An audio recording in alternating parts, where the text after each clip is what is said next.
Picture this. You're 18 months old. You can barely speak. You don't understand why you're suddenly trapped in complete darkness, wedged so tightly in a stone prison that you can't move your arms or legs. The walls are closing in around your tiny body. You're cold, scared, and calling for your mommy, but she can't reach you. This is the story of baby Jessica McClure. For 58 hours, she fought for her life trapped 22 feet underground in a well shaft barely wider than her small body. What happened next would become the most watched rescue operation in television history, bringing together an entire community, gripping a nation, and proving that sometimes, miracles do happen. But I'm getting ahead of myself. This story begins on what seemed like just another perfect autumn day in Texas, a day that would change everything. October 14th, 1987, Midland, Texas. Population 89,000. This is oil country, a place where derricks dot the horizon like steel trees, where families work hard and take care of their own. It's the kind of town where everyone knows everyone, where children play freely in backyards, and where tragedy feels like something that happens to other people in other places.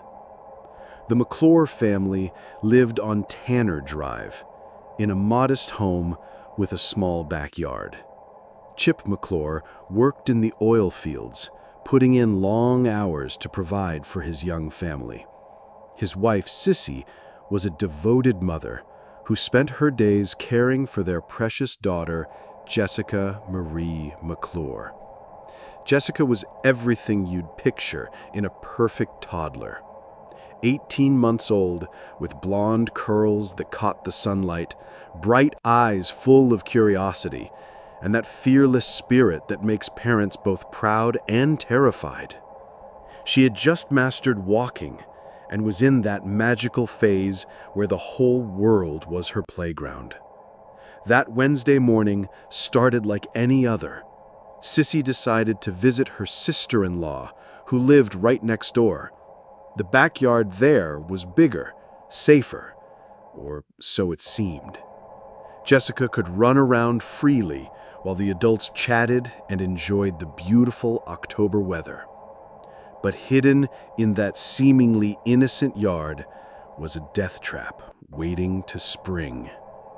Years earlier, when water was precious in this dry land, someone had drilled a well, 22 feet deep, carved straight down through solid limestone, 8 inches in diameter, just wide enough for a small bucket, but as fate would have it, just wide enough for a toddler to fall through. The well had been abandoned for years, forgotten, covered with a piece of rock that time and weather had gradually loosened. No one thought about it anymore. No one saw the danger lurking just beneath their feet. At exactly 9:45 a.m., while her mother and aunt chatted just steps away, Jessica wandered toward what must have looked like just another interesting spot to explore. The rock covering shifted under her tiny weight, and in one horrifying instant, Jessica Marie McClure vanished from the world above, plummeting into a nightmare that would test the limits of human endurance and community spirit. The scream that shattered that peaceful morning would haunt everyone who heard it for the rest of their lives. Sissy McClure's cry of pure terror as she watched her daughter simply disappear into the earth. Racing to the spot where Jessica had been playing just seconds before, Sissy found only a small opening in the ground. She dropped to her knees, frantically calling her daughter's name. And then she heard it, faint, echoing up from somewhere impossibly far below. Jessica's frightened voice crying, "Mama, Mama." The relief of knowing Jessica was alive was immediately overwhelmed by the horrifying reality of the situation. The opening was so narrow that even when Sissy reached down with her entire arm, she touched nothing but cold, smooth stone. Her daughter was trapped somewhere in the depths, and there was absolutely nothing she could do to reach her. The call to 911 came at 9:47 a.m. "We have a baby that's fallen into a well." The dispatcher, thinking she'd misheard, asked the caller to repeat, "A baby? In a well?" It sounded like something from another era, not something that could happen in modern America. Within minutes, the first responders arrived at 4709 Tanner Drive. Fire Captain Robert Skiles approached the well opening with professional calm, but what he heard when he peered into that dark shaft would stay with him forever. The sound of a terrified child, trapped in what he would later describe as a stone coffin. Using a flashlight, the rescuers could barely make out Jessica's form far below. She was wedged tight at about 22 feet down, sitting upright, but unable to move her arms or legs. The shaft was so narrow that her tiny body filled it completely. She couldn't fall further, but she couldn't climb up either. She was perfectly, horribly trapped. Dr. Ricky Harrison, the first paramedic on scene, would later say that looking down that well was like staring into every parent's worst nightmare. You could hear her crying, you could hear her calling for her mother, and there was absolutely nothing we could do to get to her quickly. Word spread through Midland like wildfire. Within an hour, dozens of emergency responders had gathered at the McClure home. The tiny residential street became command central for what would become one of the most complex rescue operations in American history. But as the experts studied the situation, the horrible truth became clear. This wasn't going to be a quick rescue. The well shaft was too narrow for any adult to descend. The limestone was too hard to easily widen the opening, and with each passing hour, Jessica's situation was becoming more desperate. The clock was ticking, and for baby Jessica, trapped in her underground prison, every minute felt like eternity. As news of Jessica's plight spread beyond Midland, something extraordinary began to happen. What started as a local emergency was becoming a national obsession. Television crews arrived by the dozens, satellite trucks lined the residential street, and millions of Americans found themselves glued to their TVs, watching and waiting and praying for a little girl they'd never met. But while the media frenzy built above ground, the real drama was happening at the well site, where engineers and rescue specialists faced a challenge that seemed impossible. How do you rescue someone from a space too narrow for any rescuer to enter? The first attempts were heartbreaking in their futility. Rescue workers lowered a harness down the shaft, hoping Jessica could somehow get her arms through it. But at 18 months old, she didn't understand what they wanted her to do. They tried lowering food and water, but she couldn't reach it. They played recordings of her mother's voice, hoping to keep her calm, but Jessica's cries continued to echo up from the darkness. Hour by hour, the situation grew more desperate. Jessica was trapped in a space barely wider than her body, unable to move, growing cold and dehydrated. The limestone walls were squeezing against her, making every breath a struggle. Medical experts warned that children her age could only survive a limited time under such conditions. That's when Robert O'Donnell stepped forward, a 37-year-old paramedic who had volunteered for the rescue. O'Donnell was small and thin enough that he might, just might, be able to squeeze down the shaft. But the well was still too narrow, even for him. The decision was made. They would have to drill a parallel shaft. It sounds simple, but the reality was a nightmare of engineering.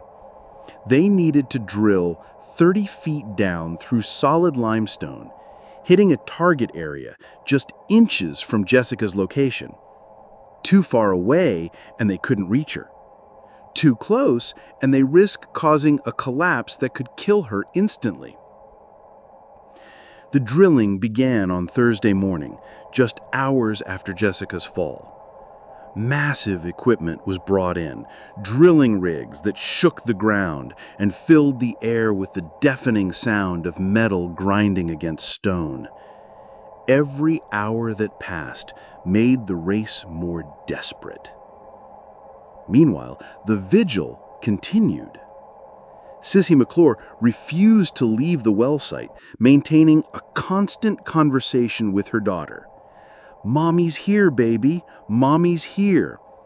Her voice, amplified through speakers and lowered into the well, became Jessica's lifeline to the world above. Chip McClure paced the yard like a caged animal, his face etched with a father's agony. Neighbors brought food and coffee. Strangers arrived offering to help in any way they could. The small residential street had become a tent city of hope and desperation. But the drilling was agonizingly slow. The limestone was harder than expected. Equipment broke down. Progress was measured in inches when they needed feet. And all the while, Jessica's voice from below was growing weaker. As Thursday night fell and Jessica entered her second night trapped underground, the unthinkable question began to whisper through the crowd. Were they running out of time? By Friday morning, Jessica had been trapped for over 30 hours. The mood at the rescue site had shifted from urgent optimism to grim determination. Medical experts were painting an increasingly dire picture of Jessica's condition. Dr. Larry Carver, who was monitoring the situation, explained the harsh reality to the assembled media. A child that age, in those conditions, the dehydration, the cold, the stress on her tiny body, we're operating on borrowed time. The parallel shaft was progressing, but each foot downward seemed to take forever. The drill operators worked in shifts around the clock, but the limestone fought them every inch of the way. What they had hoped would take hours was stretching into days. And then came the moment that nearly broke everyone's spirit. On Friday afternoon, after more than 40 hours underground, Jessica's voice fell silent. The sudden quiet from the well shaft hit the rescue team like a physical blow. Sissy McClure collapsed, held up only by her sister-in-law and a paramedic. Chip McClure stood frozen, staring at the well opening, as if he could will his daughter back to consciousness. "Jessica, Jessica, baby, can you hear Mommy?" Sissy's voice cracked as she called into the darkness. Nothing. The silence seemed to stretch forever. Robert O'Donnell, who had barely left the site since the rescue began, later said this was the moment he thought they had lost her. That silence, it was the sound of every parent's worst fear. We all thought she was gone. The drill crews worked with renewed desperation. The parallel shaft was now 25 feet deep, just 5 feet short of Jessica's level. But those last 5 feet might as well have been miles. The rock was getting harder, the drilling slower. Then, just as hope seemed lost, a miracle happened. A faint sound echoed up from the well shaft. Jessica was singing. Barely audible, but unmistakably alive, she was singing Winnie the Pooh songs that her mother had taught her. The relief was overwhelming. Sissy burst into tears, laughing and sobbing at the same time. The drilling crews attacked the rock with renewed energy. Jessica was still fighting. She was still holding on. But the medical team's warnings were becoming more urgent. They estimated Jessica could survive perhaps another 12 to 18 hours in the well. The parallel shaft had to be completed soon, or it would be too late. As Friday night fell, bringing Jessica's third night underground, the race against time entered its final, most desperate phase. Saturday morning, October 17th. Jessica had been trapped for 56 hours. The parallel shaft was finally complete, 30 feet deep, positioned just 3 feet from Jessica's location. Now came the most dangerous part, digging the horizontal tunnel that would connect the two shafts. This tunnel had to be perfect. Too high, and they'd miss Jessica completely. Too low, and they might destabilize the ground she was sitting on, causing a collapse. The margin for error was measured in inches. Robert O'Donnell volunteered to go down first. At 140 pounds and just over 5 feet tall, he was the only rescuer small enough to fit through the narrow spaces. But the danger was enormous. If the tunnel collapsed while he was inside, he would be trapped alongside Jessica. "I've been thinking about this little girl for 3 days," O'Donnell told the rescue commander. "I'm going down there to bring her home." The horizontal digging began at dawn Saturday. Working with hand tools in the cramped parallel shaft, rescue workers carefully carved through the limestone, inch by precious inch. Every scrape of metal against stone could be heard above ground, where hundreds of people waited in absolute silence. Chip and Sissy McClure held each other, afraid to hope, afraid not to hope. 3 television networks were broadcasting live. President Reagan had called personally to offer federal assistance. But all of that seemed distant and unreal. The only thing that mattered was the sound of digging from below. At 6:30 p.m. Saturday, the breakthrough came. O'Donnell's voice crackled over the radio. "I can see her. I can see Jessica." The cheer that went up from the crowd could be heard blocks away. But the celebration was premature. Seeing Jessica and reaching her were 2 different things. O'Donnell squeezed through the narrow tunnel and found himself face to face with the little girl who had captured America's heart. Jessica was conscious, but barely responsive. Her lips were blue from cold. Her tiny hands were scraped and bleeding from trying to climb the rough walls. But she was alive. "Hi there, sweetheart. "My name's Robert. I'm here to take you to your mommy." But getting Jessica out would be the hardest part yet. The tunnel was so narrow that O'Donnell could barely move. Jessica was wedged so tightly in the well that freeing her required careful, patient work. One wrong move could injure her further or cause a collapse. Working by feel more than sight, O'Donnell gradually worked Jessica free from the walls that had held her prisoner. It took nearly 2 hours of painstaking effort. Above ground, the crowd waited in absolute silence, broken only by the occasional update from the rescue team below. Finally, at 8 p.m. on Saturday, October 17, 1987, Robert O'Donnell's voice came over the radio with the words that would be remembered forever. "We've got her. Jessica is free." The moment Jessica emerged from that parallel shaft will forever be etched in the memories of everyone who witnessed it.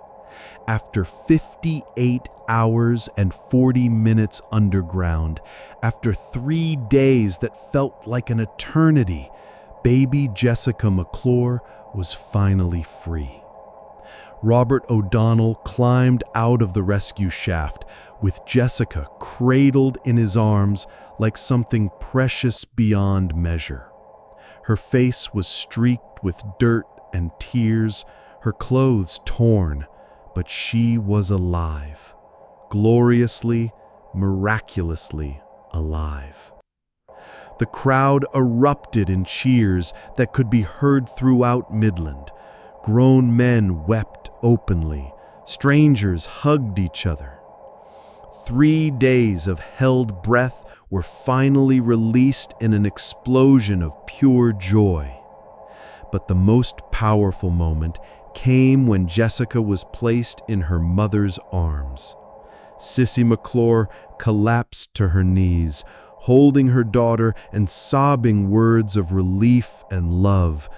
My baby, you're okay. Mommy's here. Mommy's here." Chip McClure, the strong oil worker who had paced that yard for 3 days, broke down completely.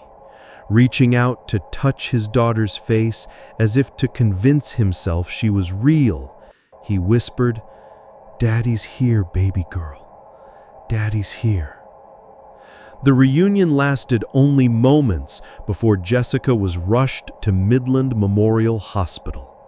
She was dehydrated, hypothermic, and had suffered a toe amputation and scarring on her head where she had been pressed against the well walls. But she was alive. Against all odds, despite every medical prediction, she had survived. Dr. Larry Carver, who had painted such a grim picture just hours earlier, could barely contain his amazement. "This little girl," he told reporters, "has shown us what the human spirit is capable of. What she endured would break most adults, but she held on. She never gave up." The rescue had been broadcast live around the world. An estimated 1 billion people watched as Jessica was pulled from the ground. Messages of congratulation poured in from world leaders. But for the people of Midland, for the rescue workers who had given everything they had, for Chip and Sissy McClure, only one thing mattered. Jessica was home. As she was wheeled into the hospital, conscious and alert, Jessica looked around at all the faces surrounding her with those bright, curious eyes that had first captivated everyone who met her. She didn't fully understand what had happened to her or why everyone was crying and smiling at the same time. But she was alive. She was free. And she was proof that sometimes, when people refuse to give up, when communities come together, when hope refuses to die, miracles really do happen. Jessica's recovery was nothing short of remarkable. Despite spending nearly 60 hours trapped in conditions that should have killed her, she showed the resilience that only children seem to possess. Within days, she was walking again. Within weeks, she was back to being the curious, energetic toddler she had always been. The physical scars healed, but the psychological impact would take longer to understand.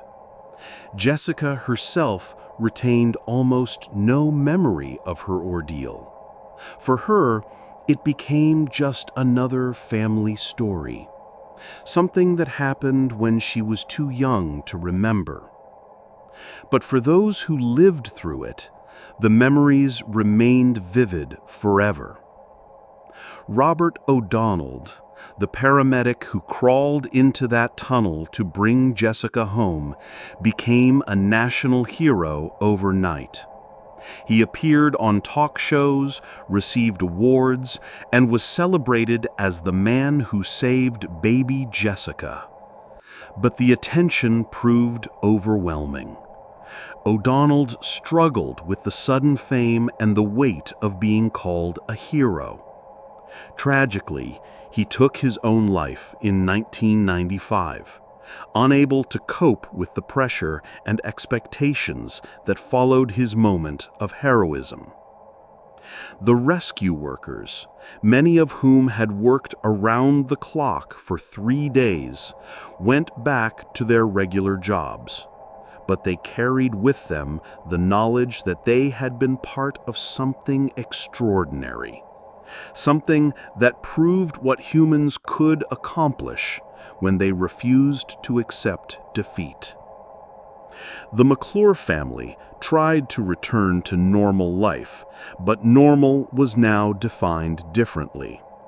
They moved away from Midland, seeking privacy and a chance for Jessica to grow up away from the spotlight. Chip and Sissy divorced several years later, the stress of the ordeal and its aftermath taking a toll that even their relief couldn't overcome. Jessica grew up, graduated high school, became a wife and mother herself.